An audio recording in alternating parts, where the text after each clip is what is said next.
Hey everyone, welcome to my channel. तो ये है क्लास 8 की कॉर्डोवा पब्लिकेशन की साइंस की बुक, जिसका हम कर रहे हैं chapter number 2, microorganisms, friend and foe. So friend तो आपको पता ही है फ्रेंड क्या होता है, फो मतलब आपका दुश्मन। ठीक है, तो अब यहाँ पर हम पढ़ने वाले हैं कि कौन कौन से माइक्रो ऑर्गेनिजम्स ऐसे होते हैं जो फ्रेंड होते हैं, और कौन से ऐसे माइक्रो ऑर्गेनिजम्स होते हैं जो कि दुश्मन होते हैं, दैट मीन्स आपके एनिमी होते हैं। So there are a large number of living organisms around us. We can see most of the living organisms with the naked eye. However, there are a large number of other organisms which are so small that it is not possible to see them with the naked eye. They can be observed only with the help of microscope. ये हम सभी जानते हैं कि हमारे चारों तरफ बहुत सारे living organism हैं। कुछ को हम अपनी नेकेड आई से देख सकते हैं, अपनी आंखों से देख सकते हैं, लेकिन कुछ को हम सिर्फ और सिर्फ किससे देख सकते हैं, सिर्फ और सिर्फ माइक्रोस्कोप से देख सकते हैं। The living organisms which can not be seen with the naked eye and can only be observe through a microscope are called microorganisms और माइक्रोब्स। सो माइक्रो ऑर्गेनिजम्स का मतलब ये होता है, माइक्रो का मतलब होता है बहुत छोटे, ऑर्गेनिज्म का मतलब होता है बहुत छोटे ऑर्गेनिजम्स। हम उन्हीं के बारे में पढ़ने वाले हैं। तो माइक्रो ऑर्गेनिज्म किन्हें कहते हैं? उन लिविंग ऑर्गेनिजम्स को जो कि आप अपनी आंखों से नहीं देख सकते, लेकिन आप माइक्रोस्कोप के थ्रू उनको देख सकते हो। उन्हीं को हम क्या कहते हैं? माइक्रो ऑर्गेनिजम्स कहते हैं, या फिर हम उनको माइक्रोब्स भी कहते हैं।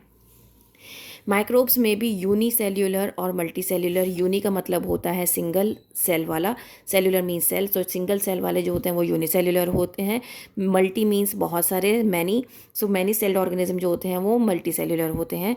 The first scientist to describe microorganism was a Dutch scientist Antonie van Leeuwenhoek. ये बहुत इंपॉर्टेंट क्वेश्चन है जो कि आपसे पूछा जाता है, ठीक है, कि किसने सबसे पहले माइक्रो ऑर्गेनिजम्स को डिस्क्राइब किया था? तो ल्यूवेनहुक ने किया था।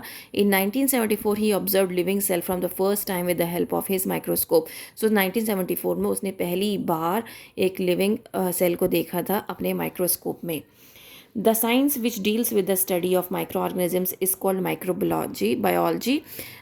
वो साइंस जो कि सिर्फ और सिर्फ माइक्रो ऑर्गेनिजम्स में डील करती है उसको हम कहते हैं माइक्रोबायोलॉजी।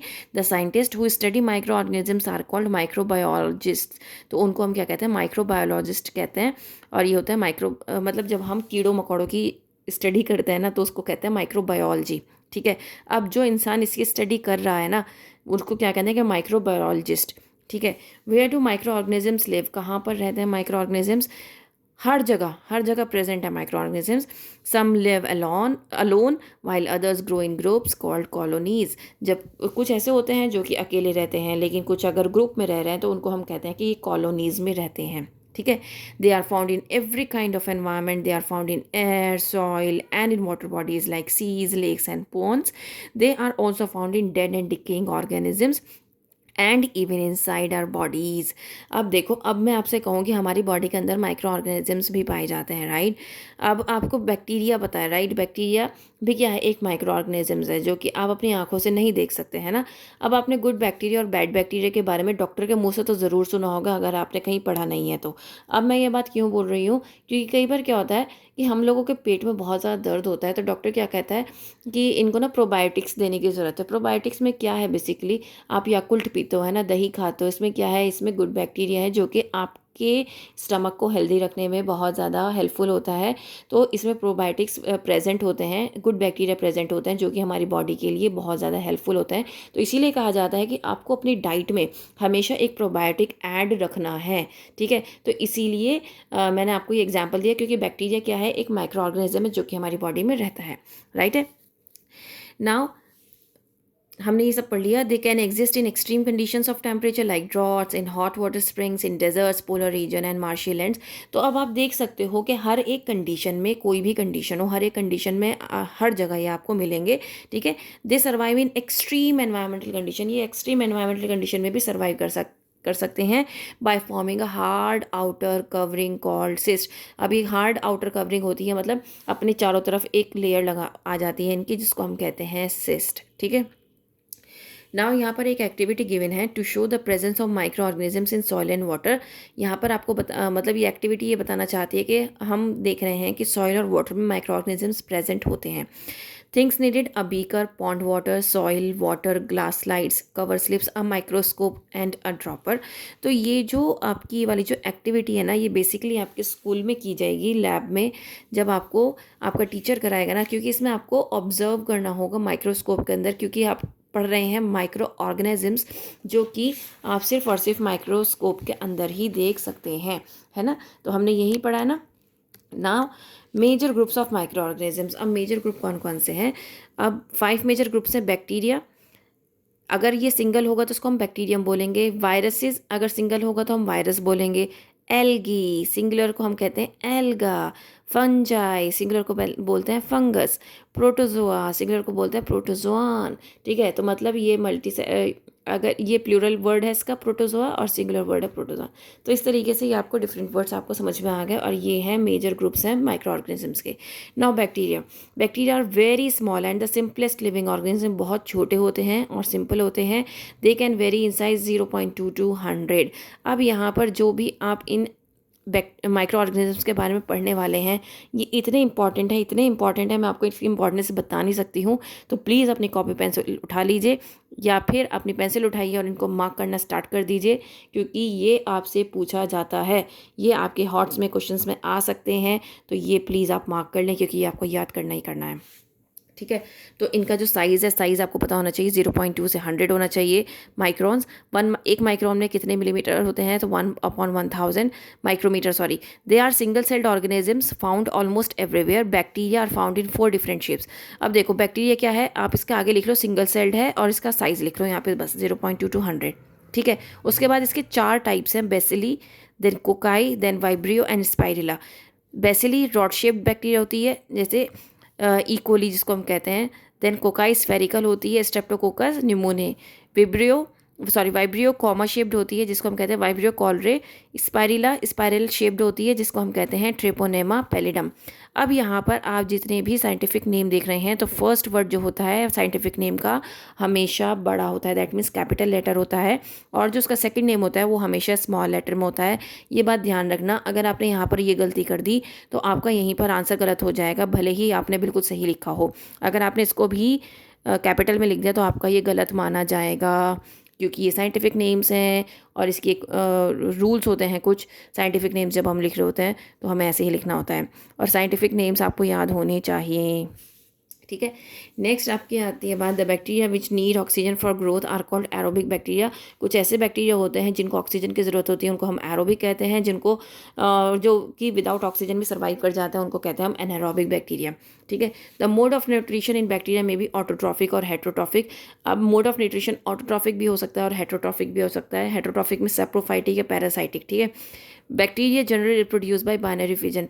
ये आपको पता होना चाहिए कि बैक्टीरिया जो है बाइनरी फिजन के थ्रू क्या करते हैं, रिप्रोड्यूस करते हैं। मतलब 1 से 2 बन जाएंगे, 2 से 3, 3 से 4, ऐसे बनते चले जाते हैं। ठीक है, तो बाइनरी फिजन के थ्रू क्या होता है, ये बैक्टीरिया ग्रो करते हैं, रिप्रोड्यूस करते हैं। नेक्स्ट बात करते हैं हम वायरसेस की। Viruses, the word virus means poisonous liquid. Poisonous, virus का मतलब क्या होता है, पॉइजनस लिक्विड। ये स्मॉलेस्ट माइक्रो ऑर्गेनिज्म होते हैं, इनका जो साइज होता है 20 to 300 म्यूमीटर। ठीक है, they can only be studied under an electron microscope. They are acellular, that means they do not have any of the substance present in a cell. ठीक है, इनके अंदर acellular का मतलब होता है उनके बॉडी के अंदर कोई भी चीज़ प्रेजेंट नहीं है। They only contain a small nuclear material wrapped in a protein coat. Viruses cannot grow and reproduce on their own. This indicates that they are non-living. अब वायरसेस अपने आप से ग्रो नहीं हो सकते और ना ही रिप्रोड्यूस हो सकते हैं, तो ये चीज़ ये इंडिकेट करती है कि ये क्या है, ये नॉन लिविंग है। When they enter a living cell they use the energy of the living cell to reproduce. अब जैसे अगर मैं आपको एक एग्जांपल दूँ, हम कहते हैं ये एक वायरस है, जैसे कि अभी रिसेंटली हम लॉकडाउन से गुजरे हैं, कोरोना वायरस आया था, राइट। अब कोरोना वायरस जो ये एक ऐसा वायरस है जो कि जब बॉडी के अंदर जाता है तो हमारी जो बॉडी की एनर्जी है उसको यूज़ करके ये रिप्रोड्यूस होता है हमारी बॉडी में और हम ही को हार्म करता है ना। तो क्या हो रहा है कि इस मतलब क्या कर रहा है ये, इसके लिए हम होस्ट हैं। हम ह्यूमन बीइंग क्या है, होस्ट हैं, ये हमारी बॉडी के अंदर जा रहा है और बीमारियां फैला रहा है, ठीक है। और ये अदर जो जितने भी सेल्स हैं ना हमारे बॉडी के अंदर, उनको इन्फेक्ट कर रहा है। और इसी तरीके से ये एक दूसरे को इन्फेक्ट करते करते हमारी बॉडी में बहुत ज़्यादा इन्फेक्शन क्रिएट हो जाता है, जिसकी वजह से कोविड होने के चांसेस रहते हैं और कोविड होता है। Viruses are said to be connecting link between living things and non-living things. Some examples of viruses are vaccinia virus, influenza virus, HIV-1 virus and polio virus. तो ये कुछ ऐसे नाम हैं वायरसेस के जिनसे आप रूबरू हो सकते हैं, होते रहते हैं, और अभी कोरोना वायरस भी है, ठीक है। Algae is a group of simple plants. Algae क्या है, ग्रुप है सिंपल प्लांट्स का। Algae in Latin means seaweeds, they vary in size, shape and habitat. Some are unicellular and microscopic while others are multicellular and can be few meters long। तो आप देख सकते हैं कि algae की ना variety है, ठीक है। तो अब एल्गी क्या होता है, यूनिसेल्युलर भी हो सकती है और मल्टीसेल्युलर भी हो सकती है। यूनिसेल्युलर होने के साथ साथ ये माइक्रोस्कोपिक भी हो सकती है और ऐसे भी हो सकती है जिनको आप नेकेड आई से देख सकते हो, ठीक है। इनकी कोई स्टेम नहीं होती, रूट्स नहीं होती, लीव्स नहीं होती जैसे कि अदर प्लांट्स की होती है, लेकिन एल्गे को हम हमेशा एक प्लांट में ही गिनते हैं, ठीक है। They have chlorophyll and they can make their food through photosynthesis. इनके पास क्लोरोफिल होता है, क्योंकि आपने एल्गी जो देखी होगी ना वो हमेशा ग्रीन कलर की देखी होगी, तो ग्रीन कलर क्या है, क्लोरोफिल प्रेजेंट है इसके अंदर, दैट मीन्स ये अपना खाना खुद से बनाता है। तो कुछ एल्गी के नाम है यहाँ पर, chlamydomonas, seaweeds, spirogyra and volvox. तो ये कुछ एल्गी के नाम है जो आपको याद होने ज़रूरी हैं, ठीक है। देन यहाँ पे हम बात करते हैं फंगाई की। तो fungi is a group of diverse organisms that lack chlorophyll. अब फंजाई के अंदर क्या है, क्लोरोफिल नहीं होती है। आपने देखा होगा जब ब्रेड आपकी बाहर रखी रह जाती है तो उसमें वाइट कलर के कुछ फफूंद लग जाती है, that is your fungus, okay. They generally grow in dark, warm and moist condition. Most fungi are saprophytes, feed on dead things, while some are parasites live on other living organisms। अब देखो, आपको पता होना चाहिए saprophytes कौन से होते हैं जो कि डेड ऑर्गेनिजम्स पे फीड करते हैं ना, और पैरासाइट्स कौन से होते हैं जो कि जैसे कि होते तो जब वो पैरासाइट्स होते हैं जो कि ज़िंदा होते हैं लेकिन दूसरे की बॉडी पर क्या करते हैं, फीड करते हैं। उसको होस्ट जो होता है उसकी किसी और की बॉडी होती है। Fungi are unicellular like yeast और मल्टीसेल्युलर लाइक मशरूम। तो फंजाई यूनिसेल्युलर भी हो सकती है, एग्जाम्पल है ईस्ट, और मल्टीसेल्युलर भी हो सकती है, for example mushroom. Some examples of fungi are yeast, mould और म्यूकर, मशरूम, पेनिसिलियम। तो ये कुछ एग्जाम्पल्स हैं, ठीक है। अब ये जो हम मेजर ग्रुप्स पढ़ रहे हैं ये बहुत इंपॉर्टेंट है, जैसे मैंने आपको पहले भी बताया था, तो प्लीज़ इनको आप ग्रेस्प कर लीजिएगा, मतलब बिल्कुल रट लीजिएगा अच्छे से। Protozoan means first animal. Protozoa का मतलब है पहला animal. Protozoa are unicellular microorganism. Unicellular होते हैं जिस मतलब जिनके अंदर सिंगल सेल होता है। इनका एक अलग से किंगडम होता है, kingdom protista. They are found in ponds, lakes, rivers, seas, damp soil. Protozoa are either saprophytic और parasitic। saprophytic भी हो सकते हैं जो कि डेड एनिमल्स पे फीड करेंगे, parasitic भी हो सकते हैं जो किसी और इंसान की बॉडी पर फीड करेंगे। Euglena is an exception. Euglena इसका एक एक्सेप्शन है। It contains chlorophyll and can prepare its own food. Protozoa में एक एक्सेप्शन आ गया, वो एक्सेप्शन क्या है, यूग्लिना। अब ये यूग्लिना का एक्सेप्शन क्या है कि यूग्लिना क्या होता है, इसके अंदर क्लोरोफिल प्रेजेंट होता है जिसकी वजह से ये अपना खाना खुद से बना सकता है।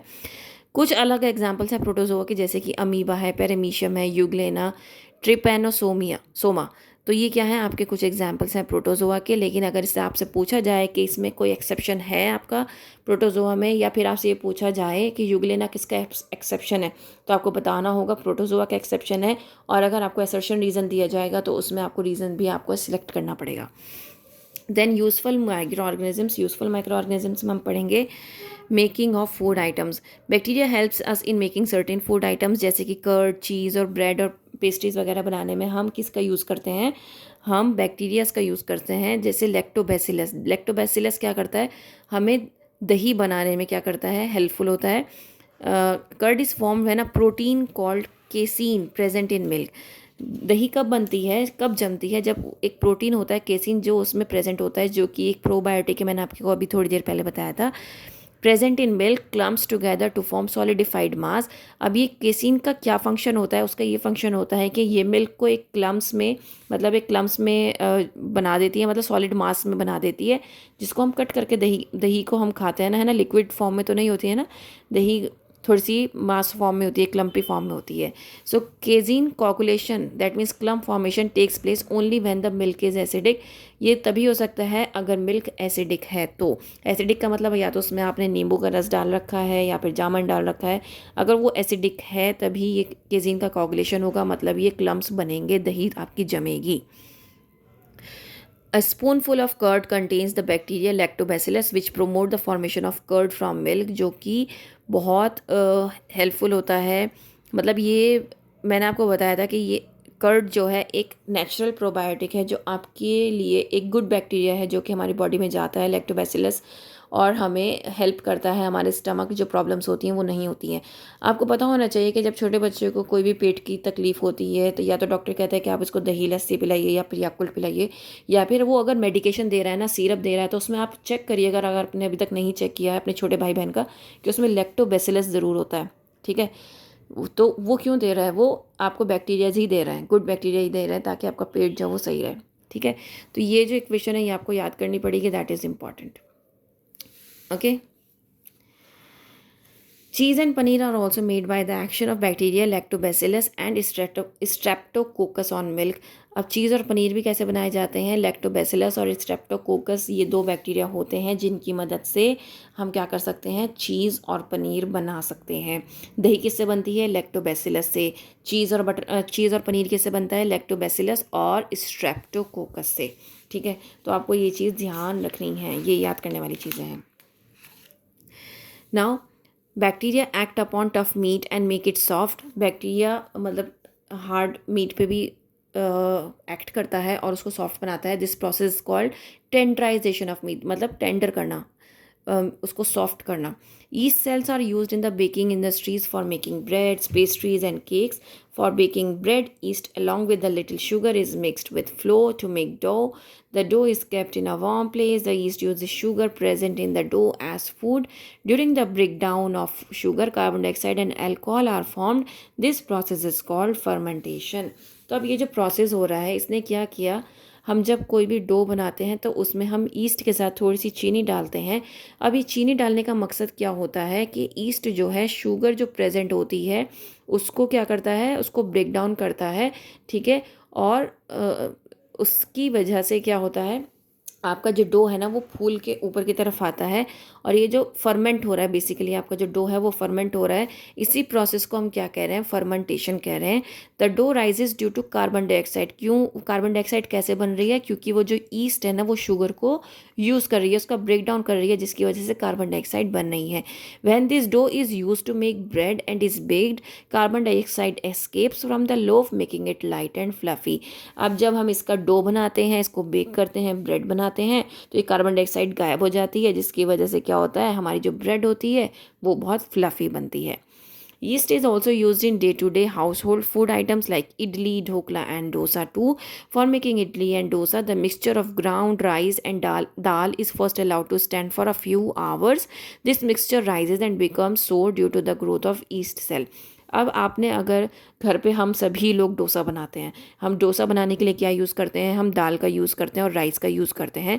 और जब उसको पीस लेते हैं तो उसको कुछ टाइम के लिए हम ज़रूर रखते हैं. रखने का जो मकसद होता है वो ये होता है कि उस जो ईस्ट सेल हैं वो उसमें ग्रो कर जाती हैं ऑटोमेटिकली, और वो हमें कुछ टाइम बाद फूला फूला नज़र आता है, जिसकी वजह से जो हमारा डोसा बैटर है वो बहुत अच्छा हो जाता है और हमारे डोसे जो हैं वो बहुत अच्छे बनते हैं. अगर ये एक जेली लाइक सब्सटेंस होता है जो कि obtained from red algae Gelidium and Gracilaria is use preparation of various food items like cream, jellies and puddings. तो ये अगर जो होती है ये भी एक जेली लाइक सब्सटेंस होती है जो कि ईस्ट की जगह हम यूज़ करते हैं. ठीक है, हम क्रीम्स में, जेलीज में और पुडिंग्स में इसको यूज़ करते हैं. Now commercial use, east is use for commercial production like alcohol, beer, wine and acetic acid. For this purpose, yeast is grown on natural sugar present in grains like barley, wheat, rice and fruit juices. The process of conversion of sugar into alcohol by the action of microbes like yeast is called fermentation.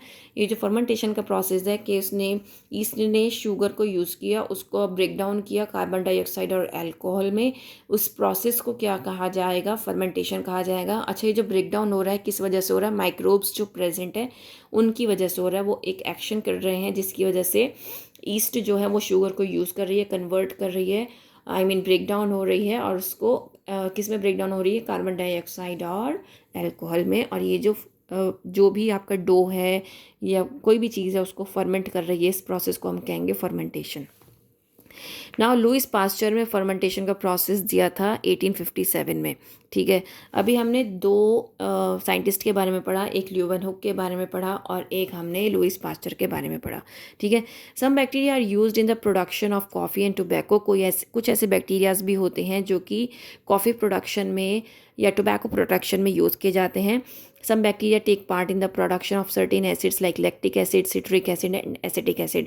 तो कुछ ऐसे भी bacterias होते हैं जो कि citric acid, lactic acid और acetic acid की प्रोडक्शन में हेल्पफुल होते हैं। ठीक है, नाउ अब हम देख लेते हैं यहाँ पर ये कुछ क्वेश्चंस गिवन है, multiple choice questions. Microbes are seen through a microscope, ये हमने पढ़ लिया है। Chlamydomonas belongs to a group called algae. The smallest microorganisms are bacteria. Lactobacillus हमने अभी पढ़ा है कि कर्ड बनाने में हेल्पफुल होता है। Microbes that helps make idli and dosa are yeast। सो इस तरीके से यहाँ तक मैंने एक पार्ट बना दिया है, आपका वीडियो का फर्स्ट पार्ट है ये। देन हम मिलते हैं नेक्स्ट वीडियो में, तब तक के लिए thank you and please like share and subscribe.